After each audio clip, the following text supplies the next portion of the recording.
Joyeux Noël à tous les abonnés de l'émission Les Confidences de Rachel. Bonjour et bienvenue à ce numéro. Nous allons parler d'un jeune citoyen congolais. Lui, c'est Napi. Napi a vécu pendant longtemps ici à Kinshasa, la capitale. Et comme vous saviez à l'époque, les jeunes gens voulaient bien faire des affaires. Napi faisait partie de ces nombres-là. Il est parti pour la République d'Angola où il a passé 3 ans.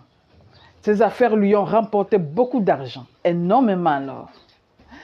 Napi a quitté la République d'Angola pour la Turquie, où il a rencontré une jolie fille, Espoir. Ils sont tous deux tombés amoureux. Chacun s'est donné les confidences de Rachel.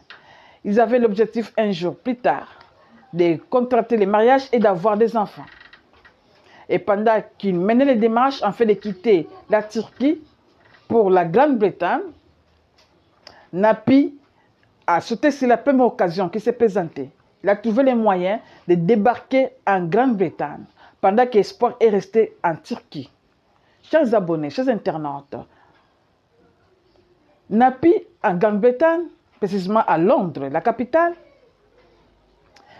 il se démenait pas mal pour s'approprier des documents légaux afin d'être en ordre avec l'État britannique. Ensuite, faire appel à sa copine Espoir. Cela ne lui empêchait pas d'envoyer des petits sous à Espoir qui était encore en Turquie. Quelques mois plus tard, Espoir devrait, n'est-ce pas, subir une intervention chirurgicale. Les médecins lui ont dit, voilà, une fois opéré, tu dois, n'est-ce pas, tomber enceinte 6 mois après ton opération. Espoir était d'accord. Mais elle a gardé silence. Elle n'a pas dit la vérité à Napi, pendant que la communication était toujours permanente entre les deux. J'ai conseillé de l'émission Les Confidences de Rachel. Pendant ce temps-là, Espoir est tombé amoureux d'un autre monsieur qu'elle a croisé. Et l'opération a eu lieu. 6 mois après, Espoir est tombée enceinte. Napi de son côté, comme il était toujours ignorant, mais il continuait toujours la communication avec Espoir, car il était informé de rien du tout.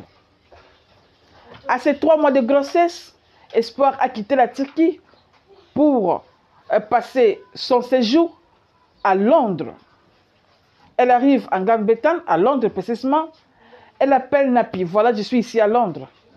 Napi était surpris, très ravi. Et qu'est-ce qui est arrivé? Tous les rendez-vous que Napi a fixés pour rencontrer sa copine Espoir étaient avortés. Espoir a tout fait pour éviter Napi. Elle s'est gênée, elle avait honte, elle a perdu tout le courage qu'elle avait, n'est-ce pas, pour relater l'histoire à Napi. Espoir a décidé de retourner en Turquie sans pourtant voir Napi. Napi était déjà choqué. Il n'a pas compris. Mais Espoir a trouvé, n'est-ce pas, les excuses.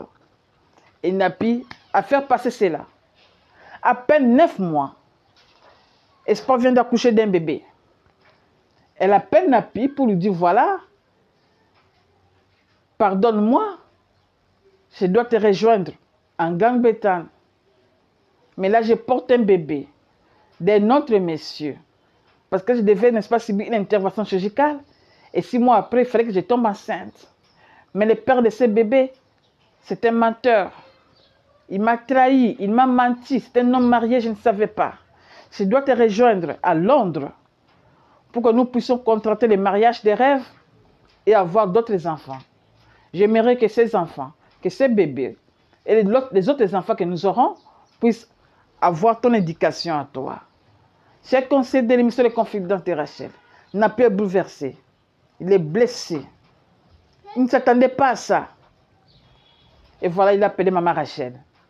Il dit, mais comment je peux l'accueillir dans ma maison avec un bébé dans les bras qui n'est pas le mien? Ça choque. Napi ne supporte pas ça. Il dit, mais je serai mal compris par ma famille, mes amis et connaissances, mon entourage. Non. Mais continue. Espoir continue à me supplier chaque jour. Je ne peux pas fermer l'œil, maman Rachel.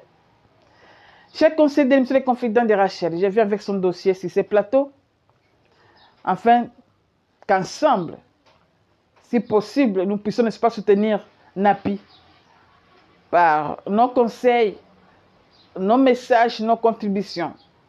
Ça va l'aider aussi. Comme vous le saviez toujours, nous sommes sur la chaîne YouTube rachelfifi@gmail.tv.